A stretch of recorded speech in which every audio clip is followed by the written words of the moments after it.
বৃষ্টির কারণে প্রায় 2.5 ঘন্টা পর আবার শুরু হয় গল টেস্টের দ্বিতীয় দিনের খেলা। এর আগে ব্যক্তিগত 148 রানে অধিনায়ক নাজমুল হোসেন শান্ত পেসার আসিতা ফার্নান্দোর বলে ক্যাচ দেন অ্যাঞ্জেলো ম্যাথিউসকে।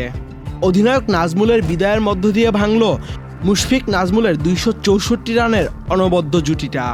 প্রথম দিনে লাঞ্চের আগে উইকেটে এসেছিলেন মুশফিকুর রহিম। সেই মুশফিক ফিরলেন দ্বিতীয় দিনের শেষ সেশনে। 350 বলে 163 রান করে আসিতা ফার্নান্দোর বলে এলবিডব্লিউ হয়ে ড্রেসিং রুমে ফেরেন মুশফিক। এতে করে মুশফিক ও লিটনের জুটিটা ভাঙে 149 রানে। বান্ডেল থাকলে প্রতি সেনমানিতে টাকা বাঁচবে। বিকাশ সেনমানি বান্ডেল কিনে জিতুন প্রতি লেনদেনে। মুশফিক আউট হওয়ার ঠিক পরপরই টেস্ট ক্যারিয়ারে তৃতীয়বারের মতো নরবরে 90-এর ঘরে আউট হন লিটন কুমার দাস। মুশফিকের মতো দলকে 458 রানে রেখে আউট হয়েছেন এই উইকেট কিপার ব্যাটসম্যান।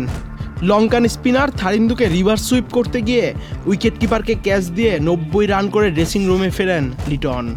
আলোক স্বল্পতায় আগেভাগে শেষ হয় দ্বিতীয় দিনের খেলা। বৃষ্টি বিরতির পর 31 ওভার 4 বল খেলা হওয়ার কথা ছিল, কিন্তু গলে আজ শেষ বিকেলে খেলা হতে পারল 20 ওভার 4 বল। বৃষ্টি বিরতির সময় বাংলাদেশের স্কোর ছিল 4 উইকেটে 423 রান। শেষ সেশনে ফিরেছে ডাবল সেঞ্চুরির স্বপ্ন দেখা মুশফিকুর রহিম। নরবরে 90-এ আউট হয়েছেন লিটন কুমার দাস। এরপর আরও 3টি উইকেট তুলে নিয়েছে শ্রীলঙ্কা। বাংলাদেশ দ্বিতীয় দিনটা শেষ করল 9 উইকেটে 484 রান নিয়ে। আহমেদ শাফি, চ্যানেল আই।